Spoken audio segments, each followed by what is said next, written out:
I'm Eileen. Standing in my childhood home now, it's hard to believe the nightmare I've just escaped. The house is quiet, the air still, but the memories are as vivid as if they happened just yesterday. It all started when I overheard a heated argument between my father, Mr.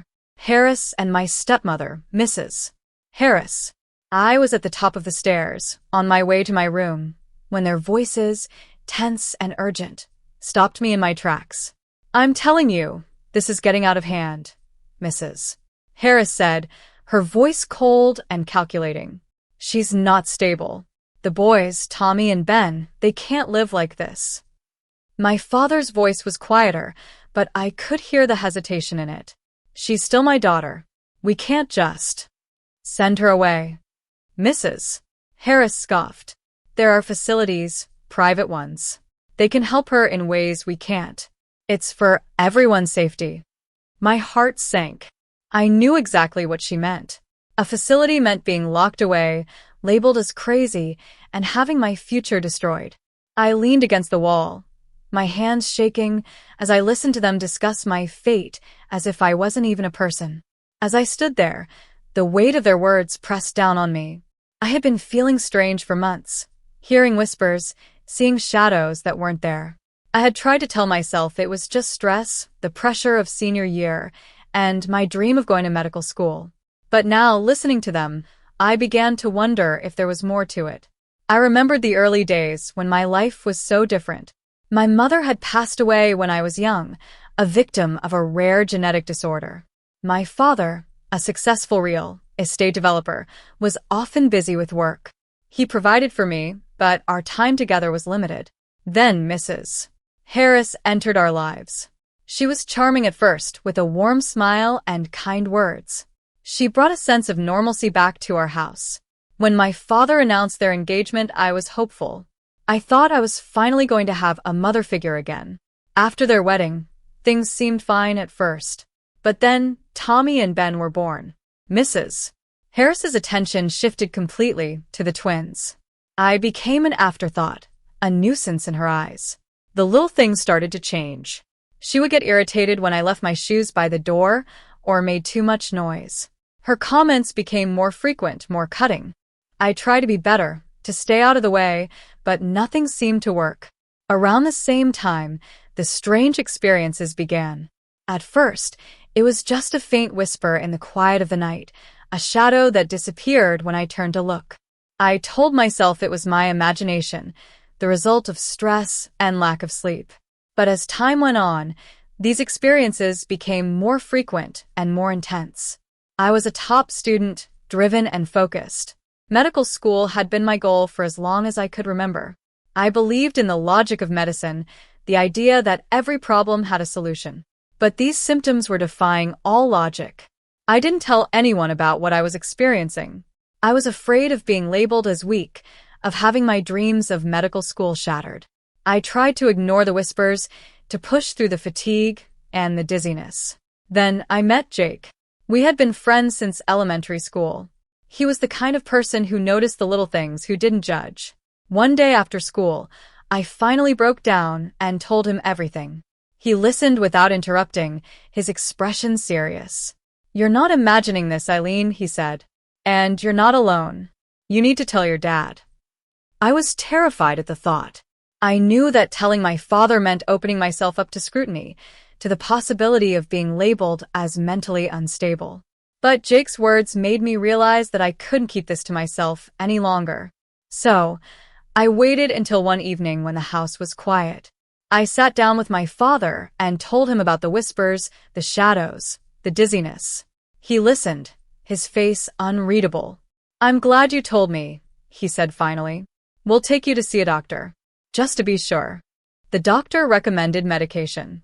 He said it was to stabilize my symptoms while they observed.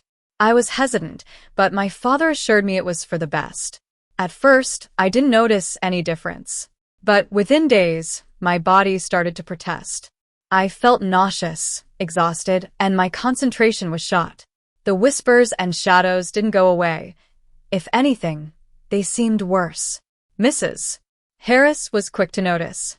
She started to question my every move, making me feel like I was constantly under a microscope.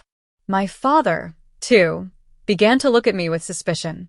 I tried to explain that it was the medication, but they didn't seem to believe me. Then, Jake suggested a short trip with some friends. It was a chance to get away from the stress of home, to clear my head. But when I mentioned it at dinner, Mrs. Harris was adamant. "No," she said flatly. "You're not well. You need to stay here where you can be supervised." My father hesitated, but then he surprised me. "It's only a few days," he said. "Fresh air might do her good." Relief washed over me. We left early the next morning, and as the city faded behind us, I felt a weight lift off my shoulders. The air in the gorge was cool and clean, and the silence was a welcome change from the oppressive quiet of the house. To my amazement, the whispers and shadows disappeared. I woke up feeling refreshed, my mind clear. For the first time in months, I felt like myself again. But when we returned home, it all came back. The whispers were back, soft at first, then growing louder. The shadows danced at the edges of my vision. I tried to convince myself it was just a temporary setback, but deep down, I knew something was very wrong. That's when I overheard the argument between my father and Mrs. Harris. I knew I had to act. I couldn't let them send me away. I called Jake in the middle of the night. I told him everything I had heard, and he didn't hesitate. "You can't stay there," he said. "Come to my grandmother's apartment. It's safe." I packed a few essentials and left a letter for my father, explaining that I needed time and space. As I slipped out of the house, I felt a sense of fear and determination. At Jake's grandmother's apartment, the symptoms disappeared again. It was then that Jake and I started to suspect that something at home was causing my problems. We considered all the possibilities: food, drinks, medication. We sent samples to an independent toxicology lab through one of my grandfather's old contacts. The waiting was excruciating. Every time my phone buzzed, my heart skipped a beat. Then one afternoon, the email arrived. I opened it with shaking hands. The results were clear. My biological samples contained residues of synthetic compounds known to induce auditory and visual hallucinations. I was being poisoned. Jake and I knew we had to show the report to my father. We met him at a quiet cafe. When he saw the report, his face went pale. "No," he said softly. "This can't be true." But the evidence was right in front of him. That night, he accessed the home security system. He found footage of Mrs. Harris putting something in my drink. The next morning, he confronted her. She tried to deny it at first, but then she broke down. "She was always in the way," she said, her voice filled with hatred. "I wanted her out of our lives." My father was devastated. He filed for divorce immediately and ensured that he had full custody of Tommy and Ben. Now, as I stand in this house, it's a different place. The air is no longer heavy with suspicion and fear. My name has been cleared and my medical records have been corrected. I'm back on track for medical school with a newfound determination. I've learned that not all harm comes in the form of obvious cruelty.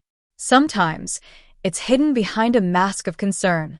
And the bravest thing I could do was to trust my own experience, even when everyone else was telling me I was wrong. Jake has been by my side through it all, and I've realized that our bond has grown into something more.